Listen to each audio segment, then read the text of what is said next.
Não eram nem 8 horas da manhã e eu já tinha pensado 2 vezes que essa viagem não ia acontecer.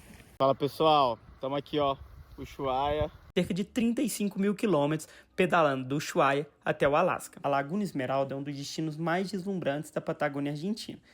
1º de outubro de 2023, essa foi a data escolhida para iniciar esse meu sonho de viajar às Américas de bicicleta. Eu fui para São Paulo com a minha família e lá eu me juntei com meu amigo Henrique, que seria o meu companheiro de viagem nos primeiros 3 meses dessa aventura. A gente pedalaria toda a Patagônia juntos até a cidade de Santiago.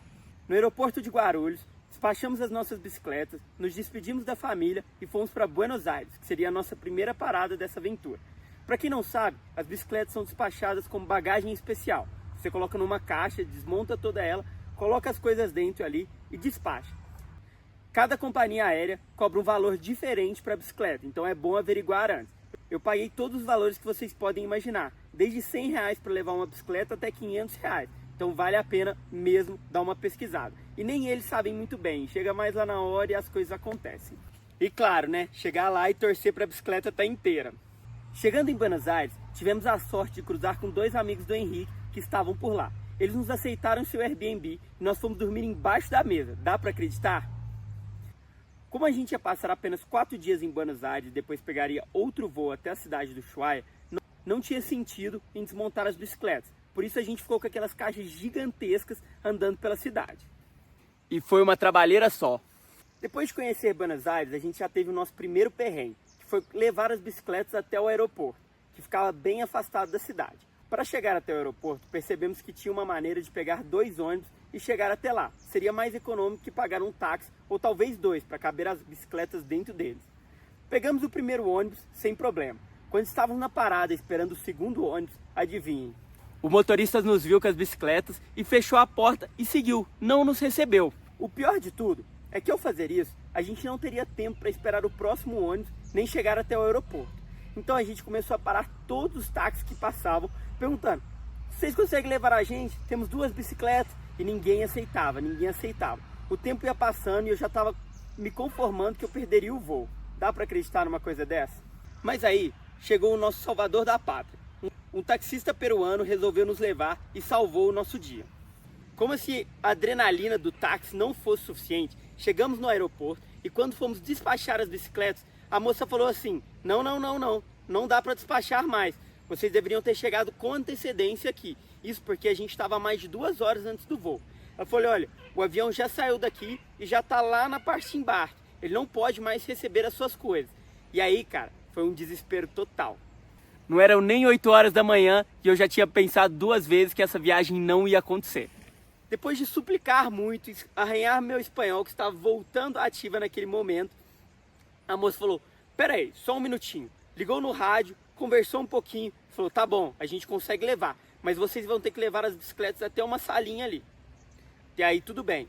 Fomos para essa salinha, levando as bicicletas naquelas caixas gigantescas, correndo pelo aeroporto e chegamos numa esteira onde a gente ficou esperando por mais de 1 hora. Nesse lugar, a bagagem seria inspecionada pela polícia, mas a polícia não estava ali. Então ficamos esperando até que aparecesse alguém para inspecionar as bicicletas. Enquanto isso, eu ia olhando no relógio e o tempo só ia passando. E foi chegando quem? A hora do voo. Finalmente, chegaram os policiais, revistaram as bicicletas, passaram na esteira e falaram: tudo bem, podem ir pegar o voo. E aí a gente já foi começar a andar e o cara da companhia falou: não, vem por aqui, vamos depressa, vamos correr. Cara, a gente saiu correndo no aeroporto, porque já estava na hora do voo.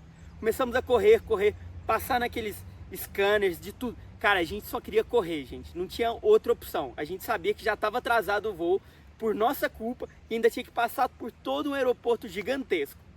Agora imagina só, 2 brasileiros com capacete na cabeça, de bicicleta no meio do aeroporto, correndo igual malucos. Era essa a cena.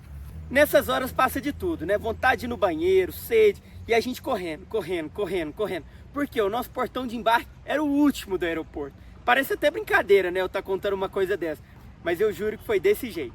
Na hora que a gente estava chegando lá, correndo, já bufando com algumas mochilas que a gente levava assim, de longe, um rapaz já olhou: Luca, Henrique. A gente falou: sim, correndo. Ele: vem.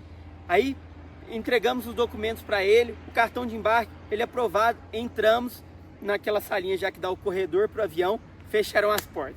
a gente era os últimos a entrar. A gente atrasou o voo, bom, não a gente, né? A gente ficou esperando lá as caixas, foram vários infortúnios que nos levaram a essa situação.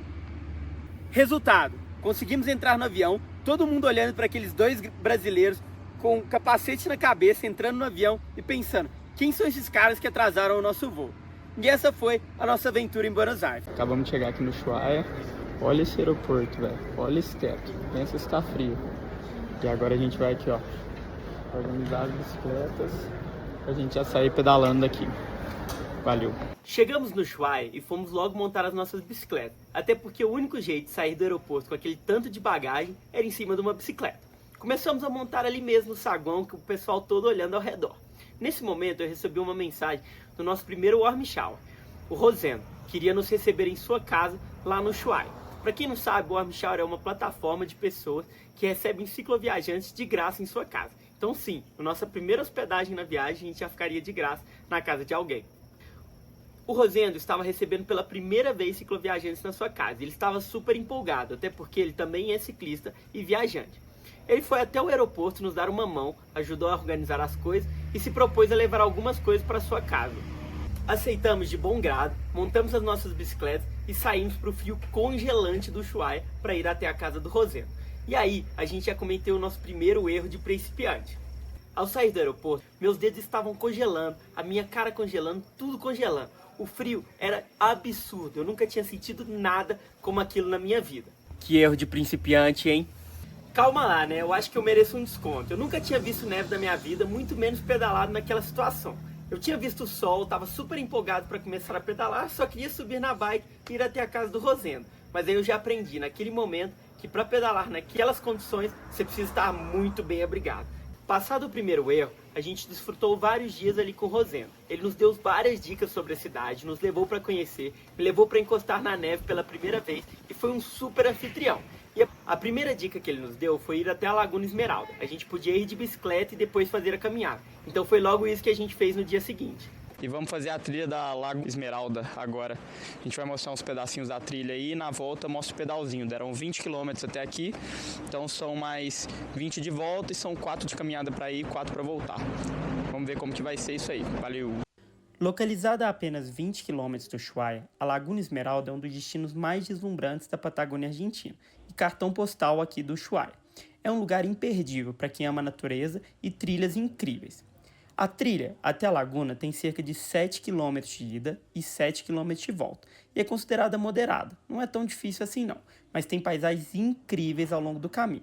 A caminhada passa por florestas de lenga e turbais, além de ter vistas panorâmicas dos picos nevados e da imensidão da Patagônia. Detalhe, que era a primeira vez que eu caminhava na neve, então eu estava totalmente deslumbrado com aquele visual, com a possibilidade de estar andando nessa floresta. Nos falaram que a cor da água era de um verde intenso, que dá à lagoa o nome de esmeralda. E esse tom ele é resultado dos sedimentos glaciais que a cercam, criando um visual único do lugar. Porém, quando chegamos lá, no fim de outubro, era ainda fim de inverno, e neste ano ele foi um pouquinho mais longo, ou seja, tudo estava congelado. Mesmo com tudo congelado, a paisagem ainda assim era deslumbrante, e fomos recompensados com uma vista incrível da laguna, rodeada por montanhas e o glaciar Avelar no fundo. Aproveitei também para fazer as primeiras imagens de drone dessa viagem. Nada profissional, porque eu ainda não tinha tido tempo de mexer nele, já que ele chegou na minha casa apenas alguns dias antes da viagem. No dia seguinte, a gente foi conhecer a Baía de Lapatay, o lugar conhecido como Fim do Mundo. É ali onde termina a Rota 3, onde termina qualquer estrada que leva até o fim do mundo. Isso aí, galera. Parque Nacional Terra del Fuego. Fim do mundo. Uhul, Henrique! Olha que lugar doideira. A caminho de lá, a gente também passou pelo famoso Trem do Fim do Mundo. O famoso Trem do Fim do Mundo no Ushuaia é a ferrovia mais austral do planeta, isso é, a rodovia mais ao sul do planeta. Ela parte de 8 km da cidade e percorre cerca de 7,6 km pela reserva natural de Terra del Fogo, atravessando florestas, rios e montanhas, com uma vista incrível da Patagônia. Uma experiência única que te leva até o antigo caminho usado pelos prisioneiros quando foi fundada a cidade. Chegamos aqui no fim do mundo, fim da Ruta 3, exatamente, aqui começa a nossa viagem. Olha que lugarzinho. O fim do mundo. Exatamente, é onde Judas perdeu as meias. A Baía de La Pataia fica localizada dentro do Parque Nacional Terra del Fuego, a apenas 26 quilômetros da cidade. Com suas águas cristalinas e rodeadas por montanha, essa baía marca o fim da Ruta 3, a estrada mais austral do mundo. Aqui é o ponto final de uma viagem até o extremo sul da Terra, ou como no nosso caso, o início de uma jornada até o extremo norte. Tiramos a clássica foto na placa do fim do mundo. Aqui apontava Alasca, 17 mil quilômetros. Mas no meu caso, eu sabia muito bem que demoraria muito mais que 17 mil quilômetros. Eu projetava o dobro, cerca de 35 mil quilômetros, pedalando do Ushuaia até o Alasca. Fala pessoal, estamos aqui ó, Ushuaia, começando nossa viagem, agora até o Alasca aí ó, fim do mundo, e o Rosendo acá com nós outros. Bom viaje! Bora! Eu queria agradecer imensamente o Rosendo por ter nos recebido, nos dado todas as dicas sobre a região, por ter nos acompanhado pedalando pelo Ushuaia, nos levado para conhecer seus lugarzinhos especiais e também dizer que já estou com saudades, Rosendo. Pode ter certeza que um dia eu vou voltar para o Ushuaia e a gente vai sair para tomar outra cerveja. Valeu, Rosendo! O Rosendo pedalou com a gente até um restaurante onde você pode carimbar o seu passaporte. É um carimbo que você consegue metade dele no Ushuaia e a outra metade lá no Alasca. É para poucos completar esse carimbo no passaporte. E eu pretendo ser um desses poucos, viu? O caminho até o Alasca segue firme. Pessoal, estamos aqui com quase 40 quilômetros em um museu aqui de moto e tal. É complexo turístico, já vejo o nome aqui que eu toda hora esqueço. Mas aqui vai rolar uma coisa bem importante, que é carimbar o passaporte. Eles têm um carimbo aqui que você carimba aqui e lá no Alasca. Então vamos ver se eu consigo esses dois carimbos aí. No primeiro dia de pedal, a gente já teve a oportunidade de cruzar a Cordilheira dos Andes pela primeira vez. Ali é o lugar onde ele se encontra mais próximo ao nível do mar. Foi um passo de mais ou menos 700, 800 metros. E dali a gente já viu um lago imenso pela frente. Nesse dia também caiu um pouco de neve. Foi a primeira vez que eu pedalei com neve na minha vida. Foi uma experiência bem diferente do que eu imaginava. Até porque eu estava suando enquanto caía neve. Para mim, essas duas coisas não funcionavam ao mesmo tempo. Fala pessoal, acabamos de chegar em Tolhuin, 110 km de pedal, fomos ficar num camp aqui, começamos a conversar com o Luiz. Ele, tá bom, não tem água quente, mas vou emprestar o banheiro para vocês. Aí chegou aqui, mostrou o banheiro.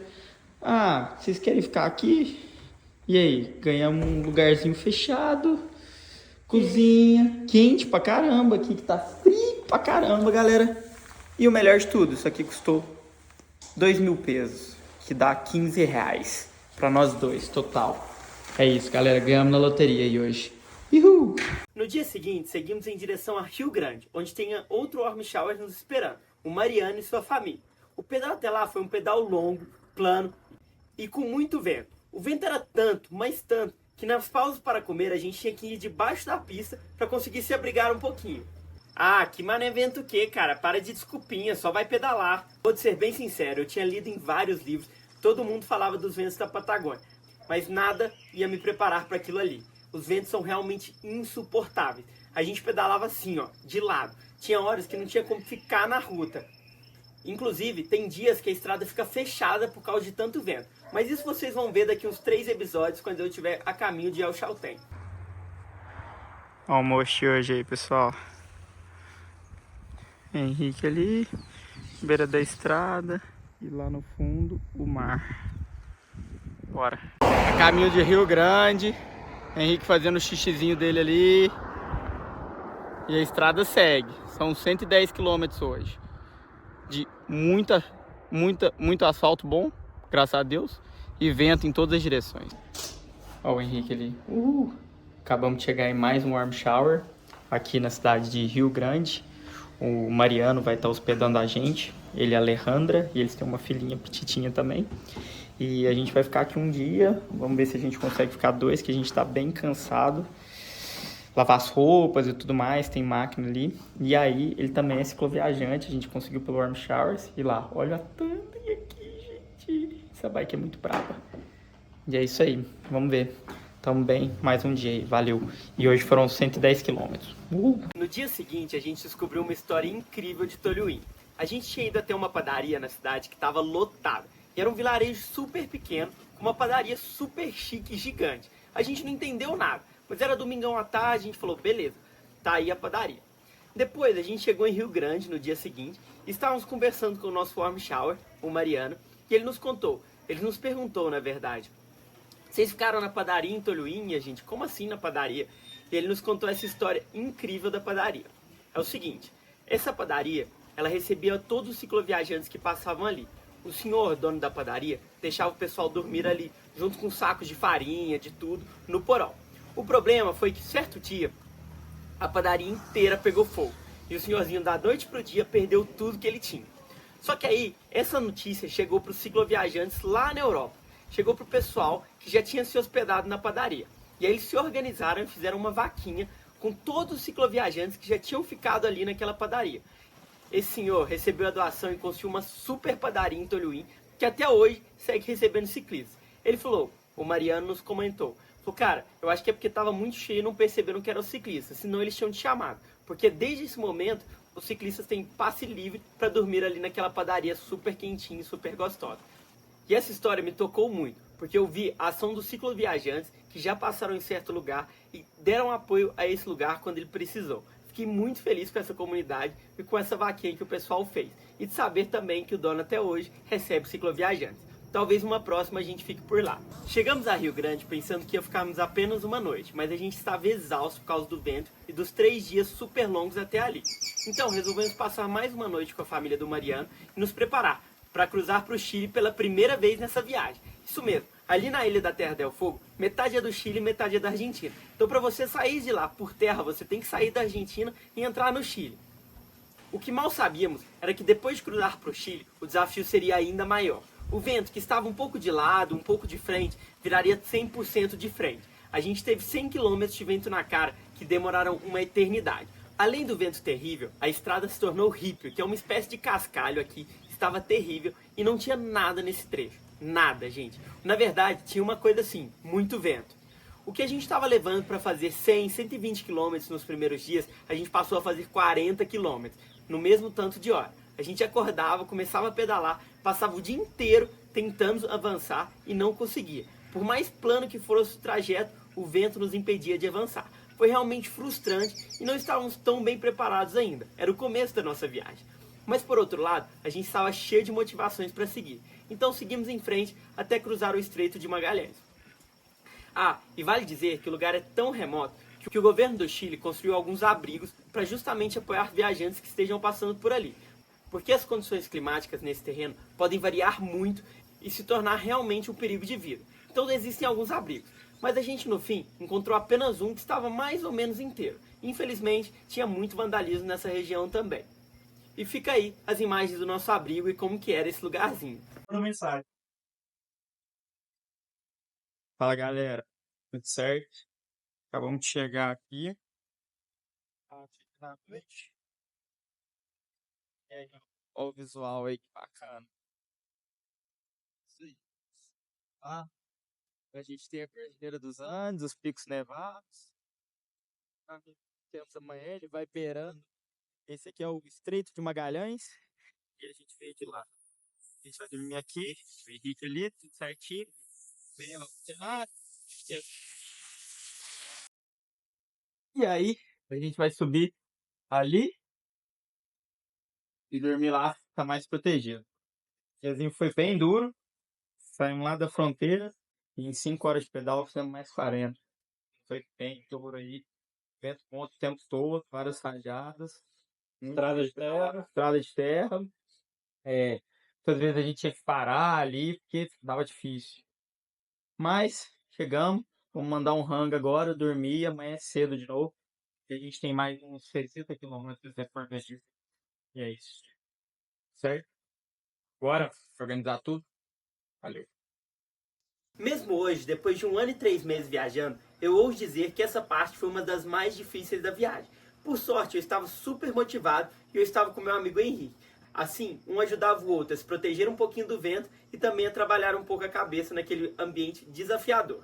Mesmo de barco, esse lugar é super famoso por ser extremamente difícil de se cruzar. E eu percebi que de bike também é quase impossível. Mas as aventuras pelo Estreito de Magalhães seguem no próximo episódio. Não se esquece de curtir aí e se inscrever no canal. Porque semana que vem a gente tem o próximo capítulo dessa aventura, de bicicleta do Ushuaia até o Alasca.